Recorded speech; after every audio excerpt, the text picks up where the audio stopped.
Hello students, मेरा नाम सिद्धार्थ बाजपेयी है और आप सबका फिर से स्वागत है एक बार रैंक सिक्योर आईएएस के यूट्यूब चैनल पर। तो आज के लेक्चर में जाने से पहले आपको एक छोटी सी इन्फॉर्मेशन देनी थी कि अनअकैडमी प्लस के 3 नए बैचेज स्टार्ट हो रहे हैं। कब से? 13 जुलाई से। तो जल्दी से जल्दी आप, अगर आपने इसमें एडमिशन नहीं लिया है, इसका कोर्स अवेल नहीं करा है, तो इसको जल्दी से जल्दी इसको ज्वाइन करिए। और ज्वाइन करने से पहले आपको क्या लेना है? आपको देना पड़ेगा रैंक 10 जो है, रेफरल कोड को यूज़ करना है। इसको यूज़ करते ही आपको जो है 10% का अपने फीस में डिडक्शन मिल जाएगा। प्लस आपको आरती मैम के पर्सनल मेंटरशिप में आपको अपने एग्जाम की प्रिपरेशन करने का मौका मिलेगा। इस पूरा ये जो 13 जुलाई से बैच स्टार्ट हो रहे हैं, ये आपका प्री मेंस और इंटरव्यू तीनों की तैयारी जो है वो कंबाइंड रूप से कराएंगे। तो इसमें आपको बिल्कुल भी टेंशन लेने की ज़रूरत नहीं है कि ये इसमें ऐसा नहीं है कि मेंस की तैयारी होगी कि नहीं होगी, इंटरव्यू के बारे में गाइडेंस मिलेगा कि नहीं मिलेगा। नहीं, आपको ये सब कुछ सोचने की ज़रूरत नहीं है। आप इसमें एक बार एडमिशन लेंगे तो आपका टिल सिलेक्शन तक आपकी जो पूरी रिस्पॉन्सिबिलिटी है वो अनअकैडमी प्लस की हो जाएगी। और आपको यहाँ पर बहुत ज़्यादा गुणवान टीचरों से पढ़ने का मौका मिलता है।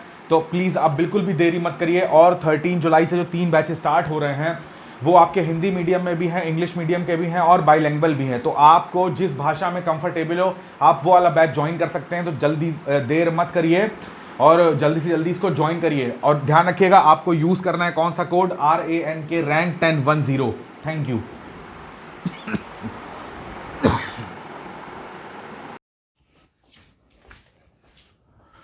हेलो स्टूडेंट्स, तो अब हम लोग स्टार्ट करेंगे अपना नया टॉपिक जो है क्या? समुद्र विज्ञान या ओशनोग्राफी में अब हम लोग पहुंच चुके हैं, जहां पर हम लोग वाटर्स, ओशियंस के बारे में पढ़ेंगे, उनकी कुछ प्रॉपर्टीज़ के बारे में पढ़ेंगे, कैसे टाइड्स आते हैं, कैसी क्या लवणता क्या होती है, सैलिनिटी क्या होती है, या फिर अगर बात करें जो टेम्परेचर होता है वो ओशियंस में कैसा रहता है। अगर इक्वेटर के पास कोई ओशियन है तो उसका टेम्परेचर में क्या चेंजेस आएंगे। अगर पोल्स के पास है, आर्कटिक या अंटार्कटिका में है ओशियंस, तो उनमें क्या चेंजेस होते हैं। तो ये सारी चीज़ें हम लोग बेसिकली इस चैप्टर में पढ़ेंगे।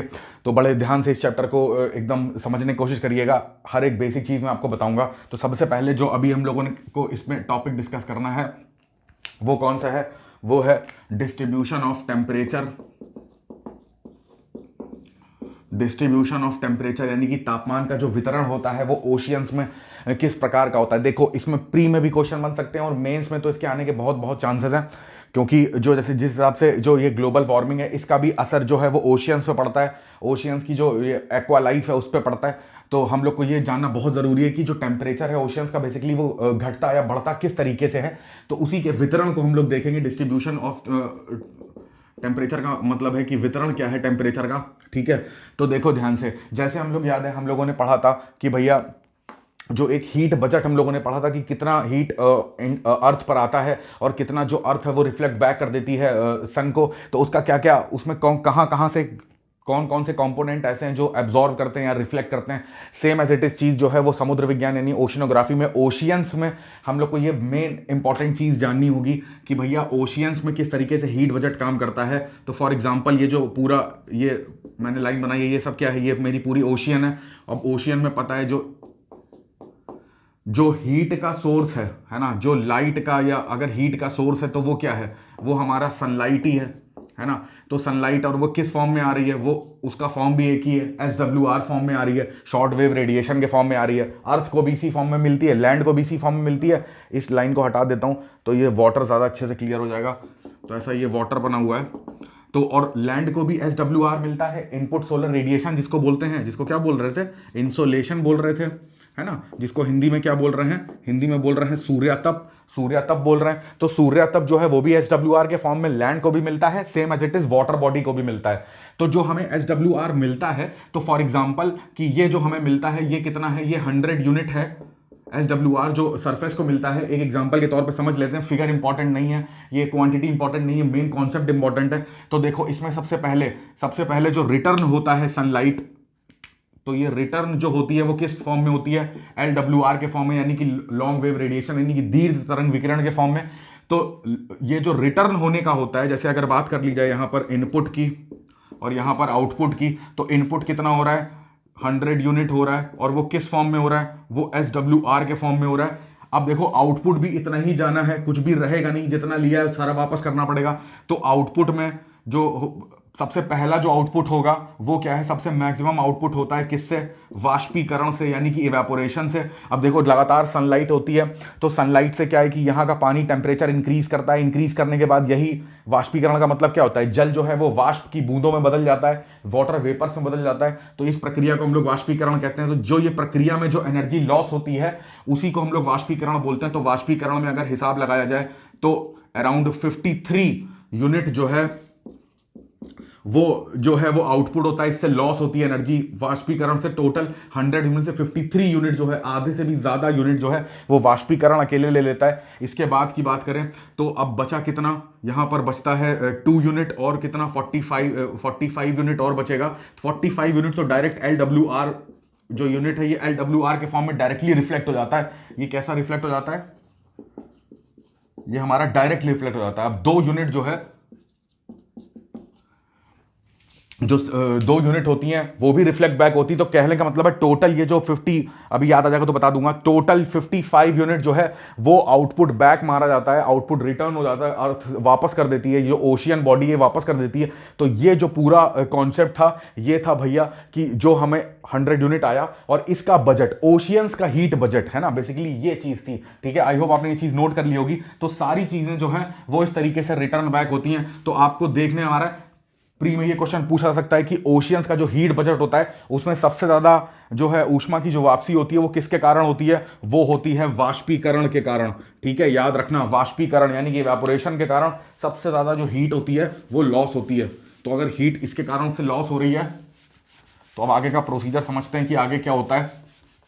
तो देखो हमने तो ये अभी तक फिलहाल जाना कि हीट बजट क्या है ओशियंस का। ठीक है, अब बात करते हैं टेम्परेचर की, डिस्ट्रीब्यूशन ऑफ टेम्परेचर की। तो हमको पता है कि ऐसा अगर एग्जांपल देखें तो ये 0 डिग्री है, 0 डिग्री से ऊपर जाएंगे तो हमको पोल्स मिलेगा, यहां पर भी क्या मिलेंगे, पोल्स मिलेंगे। तो इक्वेटर से पोल्स की तरफ जाने पे जो वाटर बॉडी है उसका टेम्परेचर क्या होता है, उसका टेम्परेचर डाउन होता है, लगातार गिरता रहता है। वाटर का भी टेम्परेचर गिरता रहता है, ओशंस का भी टेम्परेचर गिरता रहता है, बट ये एकदम लीनियर फॉर्म में नहीं होता।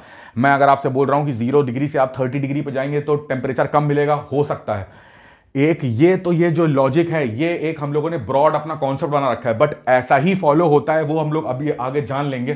तो बेसिकली डिस्ट्रीब्यूशन, जो टेम्परेचर का वितरण है, ये कैसे कैसे पोल्स पे जाने पे टेम्परेचर कम हो रहा है, इसके पीछे कारण कौन कौन से हो सकते हैं, क्या क्या फैक्टर्स हो सकते हैं, उनको एक बार देख लेते हैं। क्या क्या फैक्टर्स होते हैं जो टेम्परेचर को अफेक्ट करते हैं। ठीक है, तो सबसे पहला फैक्टर तो हमने देखा वो क्या है, वो सबसे पहला और इंपॉर्टेंट फैक्टर है क्या, हमारा इंसोलेशन। सेकेंड हमारा फैक्टर जो है वो होता है भूमंडलीय पवनें, जिनको प्लैनेटरी विंड्स बोलते हैं। ठीक है ना, प्लैनेटरी विंड्स बोलते हैं भूमंडलीय पवनें। ये भी एक कारक है कि वो समुद्र का टेम्परेचर घटाती या बढ़ाती हैं, या एक जगह से दूसरी जगह कैसे समुद्र का टेम्परेचर चेंज होता है उसमें इनका भी रोल होता है। तीसरा होता है हमारा स्थलीय प्रभाव, है ना, जिसको बोलते हैं कि कॉन्टिनेंटल इफेक्ट। स्थलीय प्रभाव क्या होता है, चौथा अभी हम लोग देखेंगे। और चौथा जो इसमें फैक्टर होता है, मोस्ट इंपॉर्टेंट, ओशनोग्राफी का पोर्शन छोटा है बट हमें ओशियंस के बारे में जानना बहुत इंपॉर्टेंट है, बहुत बार इसके ऊपर क्वेश्चंस बनते हैं। ठीक है, तो देखो स्थलीय प्रभाव हो गया, और चौथा जो इसका रीजन है, जो फैक्टर है, जो समुद्र डिसाइड करता है, वो है आपका, जिसको बोलते हैं ओशनिक करेंट्स। ठीक है, ओशनिक करेंट्स का मतलब है महासागरीय तरंगे। तो ये 4 फैक्टर जो हैं ये डिसाइड करते हैं कि भैया हमारे जो सी है उसका टेम्परेचर कहाँ पे इंक्रीज होगा, कहाँ पे डिक्रीज होगा। ये सारी चीज़ें हम लोग एक बारी देख लेते हैं ध्यान से। तो हम लोगों ने अभी देखा कि जो इंसोलेशन होता है, तो इंसोलेशन में किस तरीके से वाष्पीकरण से उसका टेम्परेचर जो है वो हाई होता है, और फिर जब टेम्परेचर रिलीज होता है तो वो किस तरीके से टेम्परेचर जो है वो लो होता है। ठीक है, तो अब देखो ध्यान से, इंसोलेशन की जब भी बात करते हैं हम लोग, तो हम लोग बात करते क्या है कि भैया इक्वेटर पे इंसोलेशन का मतलब क्या हुआ, सबसे ज्यादा जो हमें सनलाइट है वो कहां पर मिल रही है, सबसे ज्यादा सनलाइट एकदम स्ट्रेट, उसकी जो रे है, इंसिडेंट रे है, वो हमेशा 90 डिग्री पे, अगर यहां पर कहीं पे सन है तो वो अगर 0 डिग्री पे मार रहा है तो एकदम स्ट्रेट 90 डिग्री पे मार रहा है। और अगर बात करी जाए 0 डिग्री के ऊपर की, 0 डिग्री के ऐसा ये बात करी जाए कर्क की या मकर रेखा की, तो जो हमारी सनलाइट है वो इतने रीजन में जो है वो 90 डिग्री पे पड़ती है, इतने रीजन पे जो है सन का मूवमेंट रहता है, ITCZ का जो मूवमेंट रहता है वो इतने रीजन में रहता है, इतने रीजन का टेम्परेचर सबसे ज्यादा होगा, टेम्परेचर सरप्लस जोन है। तो यहां पर अगर कोई भी वाटर बॉडी पाई जाएगी तो उसका टेम्परेचर सबसे ज्यादा होगा। तो कहने का मतलब है इंसोलेशन में बात आ जाती है लैटिट्यूड्स की। ये चीजें किस पे डिपेंड करती हैं? ये डिपेंड करती हैं लैटिट्यूड्स पे, यानी कि अक्षांशों पे। अक्षांश का मतलब है कि अगर इक्वेटर पे हैं तो इक्वेटर पे जो टेम्परेचर होगा वो ज्यादा होगा। इक्वेटर से अगर हम लोग पोल्स की तरफ जाएंगे तो वहां पर टेम्परेचर क्या होता रहेगा? कम होता रहेगा, क्योंकि ड्यू टू जो किरणों का, सूर्य की जो किरणें हैं उनका जो तिरछापन है उसमें क्या होने लगेगी? वृद्धि होने लग जाएगी, ठीक है ना। जो इंसिडेंट रे का एंगल है वो क्या होता है? तिरछी होती चली जाएंगी, स्ट्रेट नहीं पड़ेंगी। पहले ये 90 डिग्री पे थी, फिर तो और तिरछी, फिर और तिरछी, अब ये 90 डिग्री पे है, फिर और तिरछी, फिर और तिरछी, इस तरीके से तिरछा होती जाएंगी। हमको पता है जब ये जो रेस हैं वो टिल्ट होती जाती हैं, जितना टिल्ट होती जाएंगी एक तो उनकी इंटेंसिटी कम होती जाएगी। जो डायरेक्ट अगर यहां पर अगर लेजर मार रहे हैं तो उसकी इंटेंसिटी अलग, इंपैक्ट उसका अलग है, और अगर ऐसा इसको टच करके जा रही है तो उसका इंपैक्ट अलग है। जब इसको डायरेक्ट टच कर रही है तो इस पॉइंट को टच कर रही है तो जितना कम एरिया होगा उसमें पर यूनिट एनर्जी ज्यादा लग रही होगी, जितना ज्यादा एरिया घेरेगी तो उसमें एनर्जी जो है वो क्या हो जाएगी? डिस्ट्रीब्यूट हो जाएगी, शेयर हो जाएगी, तो उसमें इंटेंसिटी जो है ऑब्वियसली कम फील होगी, ठीक है। तभी क्या होता है कि इतने रीजन में अगर जो सनलाइट पड़ती है उसकी इंटेंसिटी कैसी होती है? काफी चुभन उससे फील होती है हमको, क्योंकि वो डायरेक्टली पड़ रही होती है और पर यूनिट एरिया भी कम होता है। उतनी ही एनर्जी पर यूनिट एरिया में पड़ रही है और उतनी ही एनर्जी इतने बड़े एरिया में पड़ रही है तो वो स्कैटर्ड हो जाएगी, बिखर जाएगी, तो उसकी इंटेंसिटी कम हो जाएगी। तो यहां पर ये कॉन्सेप्ट क्या जाता है कि भाई इंसोलेशन कैसे डिसाइड करता है टेम्परेचर? वो डिसाइड करता है क्योंकि भैया अगर आप लो लैटिट्यूड्स पे हैं, निम्न अक्षांशों पे हैं, तो वहां पर सूर्य तब ज्यादा होगा, वहां पर किरणों का तिरछापन जो है वो नहीं रहेगा, तो वहां पर जो टेम्परेचर है वो क्या होगा? ज्यादा होगा। अगर इक्वेटर से पोल की तरफ जाएंगे तो तिरछेपन में वृद्धि होती जाएगी, वृद्धि होती जाएगी तो क्या होगा कि पोल्स का जो टेम्परेचर है, पोल्स की वाटर बॉडी का, वो कम होता जाएगा, ठीक है। तो ये कॉन्सेप्ट था, ये मतलब रीजन था कि भैया इंसोलेशन जो है वो किस तरीके से समुद्र का जो टेम्परेचर है वो प्रभावित करता है। दूसरा पॉइंट देख लेते हैं कि जो प्लैनेटरी विंड्स हैं ये किस तरीके से इंसोलेशन को प्रभावित करती हैं। तो देखो ध्यान से, इसको पढ़ने से पहले दो चीजें तुम्हें जाननी पड़ेंगी। देखो क्या होता है, बड़ी सिंपल सी चीजें हैं, देख लो। एक ऐसे ये कोई बॉडी बना दी हमने और दूसरा ऑब्जेक्ट ये है, दोनों ऑब्जेक्ट को समझने की कोशिश करो। इसके अंदर जो है वो वाटर है, इसके अंदर भी वाटर है, ठीक है। अब देखो ध्यान से, एक चीज होती है कि भैया यहां पर ये चीज है क्या? ये है वाटर, और यहां की बात करें तो ये क्या है? ये है स्थल मंडल। सेम एज इट इज, यहां पर भी स्थल मंडल है, ये भी स्थल मंडल है, और ये क्या है? ये वाटर बॉडी है। यानी कि अगर इसको कॉन्टिनेंट ट्रीट कर रहे हो तो इसे ओशियन ले लो, इसे ओशियन ले लो, इसे कॉन्टिनेंट ले लो। चीजें क्लियर हो रही हैं? अब देखो कोई एयर है, वो क्या हो रही है? उसका मूवमेंट ऐसे है, वो इस डायरेक्शन में आ रही है, उसका डायरेक्शन जो है वो ये है। तो ध्यान से देखो, यहां पर जो स्थल मंडल से, और वो कहां पर आ रही है? यानी कि स्थल से कहां पर आ रही है? समुद्र की तरफ आ रही है। स्थल से समुद्र की तरफ आती है तो ऐसी विंड्स को हम लोग क्या बोलते हैं? ऑफशोर, यानी कि अपतट पवनें बोलते हैं। ऑफशोर पवनें, ऑफशोर विंड्स यानी कि अपतट पवन बोलते हैं। अपतट पवन क्या करती है? ध्यान से देखना, विंड का डायरेक्शन तुम देखो। अभी क्या है कि तुमने देखा होगा, एग्जांपल के तौर पे ऐसे समझ लो कि किसी बर्तन में पानी ले लो और उसके आगे कोई ऐसा टेबल फैन जो है वो पोर्टेबल फैन चला दो, तो पानी जो है वो वायु की दिशा में मूव करने लग जाएगा। सेम एज इट इज यहां पर देखो, जब यहां पर पवन आ रही है, इसको क्या बोलते हैं? ऑफशोर विंड्स बोलते हैं। अपतट पवन क्यों बोलते हैं? क्योंकि ये स्थल से समुद्र की ओर आ रही है। यहां पर कहीं स्थल मंडल है, ये पूरा सागर है, तो स्थल से सागर की तरफ जो पवनें आती हैं उनको अपतट पवन बोलते हैं। इन पवनों की दिशा ये है, तो ये क्या करेंगी? इस पूरे वाटर को इधर की तरफ ढकेलेंगी। जब इस पूरे वाटर को इधर की तरफ ढकेलेंगी तो यहां पर जो वाटर लेवल है वो क्या होता जाएगा? वो कम होता जाएगा। जब वाटर लेवल जो है वो कम होता जाएगा, जब वाटर लेवल जो है यहां पे पानी क्या होता जाएगा? कम होता जाएगा। यहां पर पानी बढ़ता जाएगा, तो यहां से नीचे का पानी इस जगह को भरने के लिए यहां पर आ जाएगा। मेरी बात ध्यान दो ना, यहां से नीचे का पानी इस जगह को भरने के लिए यहां पर आ जाएगा। नीचे जो पानी है उसका टेम्परेचर जो है ऊपर के पानी से कम है, तो यहां पर अगर बात करी जाएगी तो यहां पर क्या होगा? यहां पर टेम्परेचर डाउन होगा। समुद्र का ये जो सरफेस है, ये समुद्र का जो ये धार आप देख रहे हैं, तो यहाँ पे जो टेम्परेचर डाउन होगा क्योंकि नीचे से पानी ऊपर आ रहा है और जो गर्म पानी है वो इस तरीके से शिफ्ट हो रहा है, जो ऊपर पानी है वो इधर की तरफ शिफ्ट हो रहा है, तो यहाँ पे जो जगह खाली उसमें नीचे का पानी आ रहा है। तो कहने का मतलब है कि स्थल से समुद्र की तरफ अगर जो ऑफशोर पवनें पड़ती हैं, अगर किसी ओशियन बॉडी के ऊपर ऑफशोर पवन गुजर रही है, तो उस ओशियन बॉडी के इस सिरे पे, यानी कि अगर बात कर लें, इसको बात कर लें ये ईस्ट, इसको बात कर लें वेस्ट, तो ईस्ट का जो टेम्परेचर होगा वो कम होगा और वेस्ट का टेम्परेचर बढ़ता जाएगा, क्योंकि सारा गर्म पानी जो है वो यहीं इकट्ठा होता जा रहा है। ठीक है, अब देखो यहां पर क्या कॉन्सेप्ट है, यहां पर कॉन्सेप्ट है, उल्टा कर दें इसको, कि अगर कोई जो पवन है उसका डायरेक्शन जो है वो यूं हो जाता है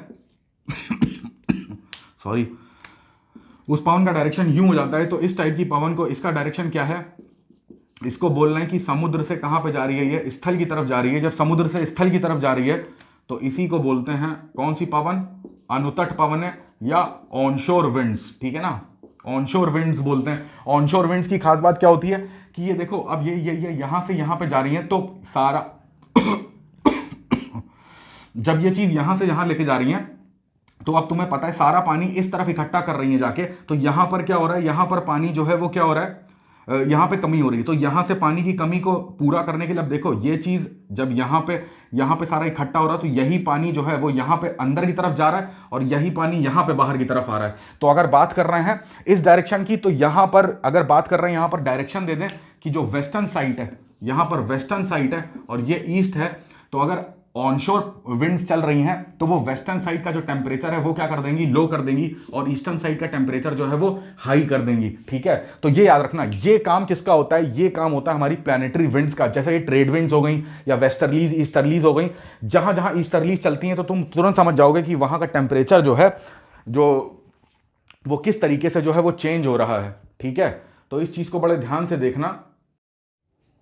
तो अभी हम लोगों ने ये टॉपिक देखा कि किस तरीके से जो प्लैनेटरी विंड्स थी वो अपना जो टेम्परेचर थी कैसे कैसे कम कर रही थी, कहां पर कम कर रही थी। अगर वो ऑफशोर है, अगर वो ऑनशोर है, तो ईस्टर्न साइड पे, वेस्टर्न साइड पे। देखो इसमें ये बहुत इंपॉर्टेंट टॉपिक है, इसमें स्टेटमेंट के फॉर्म में आपको कंफ्यूज करने के लिए क्वेश्चन पूछा जा सकता है। ये एकदम बेसिक है ओशनोग्राफी का। ठीक है ना, देखो अगर ये चीज तुम्हारे समझ में आ रही है तो थर्ड पॉइंट, इसमें एक और चीज देखो कि भैया अगर जो है ये कहीं 0 डिग्री है, ठीक है, इसके ऊपर 30 डिग्री, 60 और यहाँ पे कहीं पे 90, सेम एज इट। अब एक ही हम लोग उत्तरी गोलार्ध समझ लेते हैं तो नॉर्थन साउदर्न गोलार्ध जो भी है वो समझ में आ जाएगा। तो देखो यहाँ पर कौन सा प्रेशर है, low pressure, high pressure, low pressure और हाई प्रेशर। ठीक है, अब हमको पता है यहाँ पर विंड्स की जो डायरेक्शन है वो कैसे रहती है, ऐसे रहती है। ठीक है, अगर ये ट्रेड विंड्स हो जाती हैं, यहाँ की बात करें तो सीधे जानी चाहिए but right hand side move कर जाएंगी, तो विंड्स की डायरेक्शन ये। अब देखो ध्यान से, पूरा कॉन्सेप्ट समझ में आ जाएगा जो अभी मैंने आपको बताया कि भैया इस विंड का डायरेक्शन देखो, ये जो विंड है वो इस डायरेक्शन में आ रही है, इस डायरेक्शन में आ रही है। तो कहने का मतलब है अगर कोई भी वाटर बॉडी है तो इस तरफ आ रही है, तो इस तरफ आने का मतलब है कि वो यहाँ का पानी इस तरफ ला रही होगी।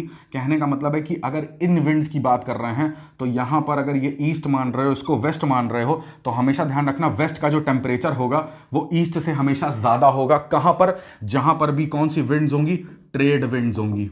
ठीक है, तो ट्रेड विंड्स चाहे वो इधर की बात कर रहे हैं, जब नॉर्दर्न हेमिस्फीयर की, तो उनका डायरेक्शन के अकॉर्डिंग क्या होता है, वो यहाँ का पानी सारा यहाँ पर लाके जो है वो, अब ये पानी जो है यहाँ पर क्या होगा, डाउन वेलिंग होगा, नीचे का पानी जो है वो अप वेलिंग होगा। ठीक है, तो जब नीचे का पानी ऊपर आएगा तो यहाँ का टेम्परेचर ऑब्वियसली डाउन हो जाएगा, यहाँ का टेम्परेचर जो है वो बढ़ जाएगा। तो वेस्टर्न साइड का टेम्परेचर हमेशा ईस्ट से ज्यादा होगा। अगर इसकी बात कर लेते हैं, इसी को हम लोग क्या बोलते हैं, वेस्टर्लीज बोलते हैं। ठीक है ना, तो वेस्टर्लीज में अब देखो ध्यान से, यहां पर क्या होता है, इसमें क्या होगा, अगर ये वाटर बॉडी इस तरीके से कोई पानी की बॉडी है तो यहां से टेम्परेचर वो यहां पे ला रही है, यानी कि वेस्ट टू ईस्ट टेम्परेचर ला रही है। तो अब ध्यान से देखो, जब ऐसा ला रही है तो यहां पर इसमें क्या होगा कि जो इसका वेस्ट साइड का टेम्परेचर होगा वो ईस्ट साइड के टेम्परेचर से हमेशा कम होगा, क्योंकि यहां से पानी हट के कहां जा रहा है, वहां जा रहा है, तो वहां पे डाउन वेलिंग हो रही है, और यहां पर क्या हो रही है, अपवेलिंग हो रही है। तो जहां पर भी अपवेलिंग हो रही होती है तो अपवेलिंग के साइड का टेम्परेचर हमेशा कम रहता है इन कंपैरिजन टू डाउन वेलिंग जहां पर होती है। ठीक है, तो आई होप आपको ये कॉन्सेप्ट जो है अच्छे से समझ में आ गया होगा कि भैया किस तरीके से ओशियन जो प्लानिटरी विंड्स होती हैं वो अपना टेम्परेचर जो है वो किस तरीके से ओशन का टेम्परेचर जो है वो मेंटेन करती हैं, ठीक है। तो देखो इसमें दो हमने पढ़े अभी तक, इंसोलेशन पढ़ लिया और प्लानिटरी विंड्स किस तरीके से टेम्परेचर को यहाँ पर मैनेज करती हैं वो चीज़। थर्ड देखो क्या होता है जिसको हम लोग बोल रहे थे कि हमारा क्या है, स्थलीय प्रभाव है। स्थलीय प्रभाव का मतलब क्या होता है, देखो ध्यान से, कॉन्टिनेंटल इफेक्ट क्या चीज़ होती है, हमको पता है कि जब ये अगर इंडिया का एग्जांपल ले लें तो इंडिया के एग्जांपल में हमको पता है यहाँ पर भी सारी वाटर बॉडी है, इधर भी वाटर बॉडी है, बे ऑफ बंगाल, अरेबियन सी। तो अब हमको पता है, और यहाँ पे अगर मेनलैंड जम्मू कश्मीर की बात करते हैं या फिर ऐसे बात करते हैं, तो जो मेनलैंड है इंडिया का, जैसे जैसे तुम समुद्र से दूरी बढ़ती जा रही है, जैसे जैसे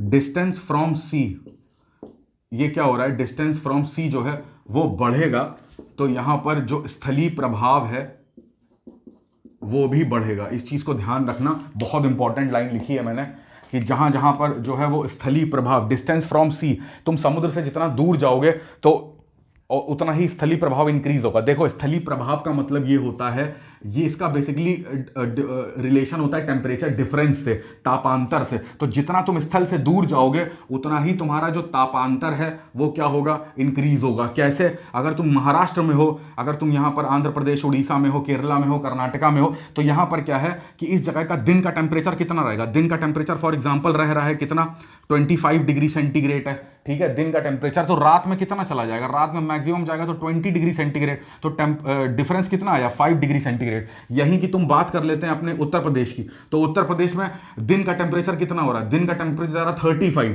और रात का टेम्परेचर कितना हो जा रहा है, रात का टेम्परेचर हो जा रहा है फॉर एग्जांपल 25, तो डिफरेंस कितना आ रहा है, 10 डिग्री सेंटीग्रेड। तो दैनिक तापांतर जो देखो इसमें, देखो ध्यान से, 5 डिग्री है और यहां पर 10 डिग्री है, तो ऑब्वियसली दूर है। और क्यों, क्योंकि यहां पर पास में क्या है कि वाटर बॉडी है, तो वाटर बॉडी जो है, जो ओशियंस होते हैं, जो हमारी सी होती है, वो क्या होता है, वहां पर लगातार इवेपोरेशन होता रहता है, इवेपोरेशन से वाटर वेपर, वहां पर रेनफॉल होती रहेगी, या फिर जो हवा होती है उसमें मॉइस्ट हवा होती है, तो मॉइस्चर जो होता है वो क्या करता है, टेम्परेचर को जो है वो बैलेंस रखता है। तो जबकि अगर तुम सी से दूर चलते चले जाओगे, मेनलैंड पे, इंडिया के मेनलैंड पर आ जाओगे, तो वहां पर हवा कैसी होती रहेगी, ड्राई होती रहेगी, ड्राई होती रहेगी, तो वो टेम्परेचर पे वाटर वेपर क्या करते हैं, टेम्परेचर को एब्जॉर्ब करने की इनके अंदर कैपेसिटी होती है। जबकि ड्राई एयर में क्या होगा, टेम्परेचर बिल्कुल पास होकर आएगा, पास हो जाएगा, कोई पारदर्शिता होगी फुल, है ना, तो वो स्थल को ज्यादा गर्म करेगा। और यहां पर क्या होता है, समुद्र है, समुद्र जल्दी गर्म नहीं होता और जल्दी ठंडा भी नहीं होता, तो ये देर से गर्म होना स्टार्ट होगा और देर से ठंडा होगा, तो इसका भी इफेक्ट पड़ेगा।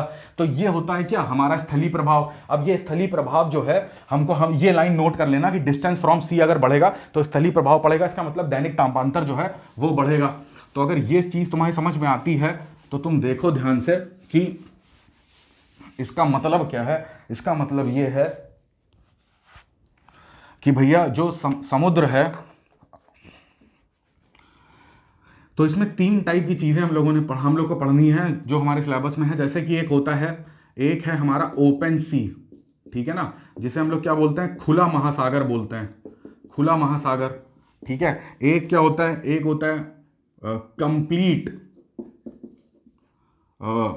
जो क्लोज्ड सी, है ना, यानी कि पूरी तरीके से बंद है। और एक होता है पार्शियली क्लोज्ड।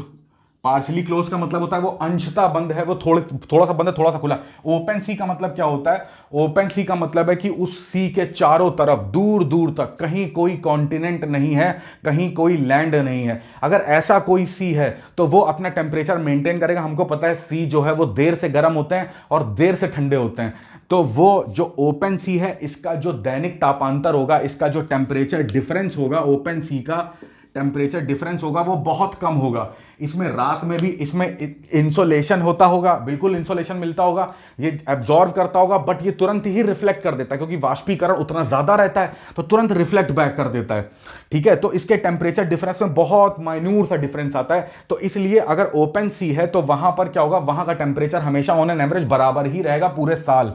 पार्शियली क्लोज्ड का मतलब ऐसा है कि ऐसे करके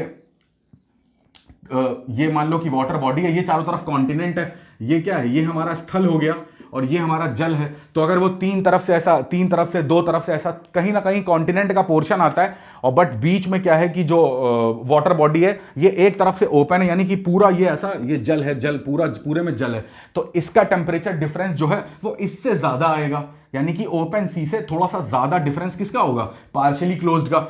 अब कंप्लीटली क्लोज्ड जो होते हैं, कंप्लीट क्लोज का मतलब क्या है कि अगर इसी डायग्राम में समझें तो इसी डायग्राम में इस तरीके से बना दें ऐसा, तो चारों तरफ जो है वो क्या है, ये पूरा स्थल है, बीच में कहीं पर सी है। अब सी है, इसको बोल लो कि कोई मतलब लेक है या कुछ ऐसा वाटर बॉडी है। अब ये वाटर बॉडी चारों तरफ से स्थल से घिरी, तो स्थल का भी तो इफेक्ट इसमें पड़ ही रहा है। तो इतना ज्यादा इवेपोरेशन जहां पर भी हो रहा है तो रेनफॉल हो जा रही है, तो इसका जो इवेपोरेशन की जो दर है वो भी ज्यादा नहीं है, क्योंकि इसके पास वाटर ज्यादा नहीं है। ठीक है, तो वाटर ज्यादा नहीं है तो स्थल का इफेक्ट भी पड़ रहा है, तो लैंड का इफेक्ट पड़ रहा है, तो इसका टेम्परेचर डिफरेंस जो है कंप्लीटली क्लोज सी का वो सबसे ज्यादा होगा। जैसे कि अब बात करें भूमध्य सागर की, मेडिटेरियन सी की बात करें, तो इसके चारों ओर क्या है, लैंड है। तो इसके चारों ओर लैंड होने का रीजन, मतलब लैंड होने की वजह से जो मेडिटेरियन सी है इसका टेम्परेचर जो है वो लगातार कैसा रहता है, हाई रहता है हमेशा। इसके टेम्परेचर डिफरेंस में, यानी कि रात में उसका टेम्परेचर आप मेजर करेंगे, दिन में मेजर करेंगे तो बहुत डिफरेंस आएगा, और प्लस उसका टेम्परेचर भी हाई रहेगा। इसका टेम्परेचर जो है वो लो रहता है, टेम्परेचर डिफरेंस भी लो रहता है। पार्शली क्लोज का टेम्परेचर इससे थोड़ा सा ज्यादा होता है, इससे टेम्परेचर डिफरेंस भी ज्यादा होता है, मगर इनके इतना टेम्परेचर या टेम्परेचर डिफरेंस नहीं रहता। तो स्थलीय प्रभाव कहीं ना कहीं जो डिस्ट्रीब्यूशन ऑफ टी है उस पर इफेक्ट डालता है। ठीक है, आई होप आपको ये सब चीजें नोट कर ली होंगी आपने।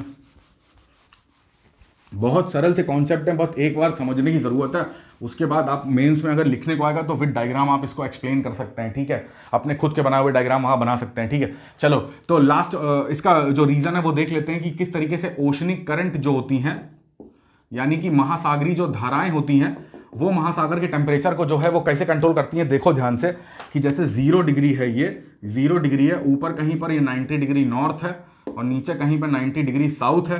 तो ये जो महासागरी धाराएं हैं ये किस तरीके से काम करती हैं कि भाई जो भी अब 0 डिग्री के पास जो वाटर होगा वो कैसा होगा, वो होगा वार्म, और 90 डिग्री के पास जो वाटर होगा वो कैसा होगा, कोल्ड। अब हमको पता है जो प्लैनेटरी विंड्स हैं, जो भूमंडलीय पवनें हैं, वो साल भर चलती रहती हैं अपनी दिशा में ही, जैसे हम लोगों ने अभी डायग्राम में देखा था, जैसे हम लोगों ने विंड्स में पढ़ा भी है, टाइप ऑफ विंड्स में। अगर आपने वो लेक्चर नहीं देखा तो उसको जाके देखिए।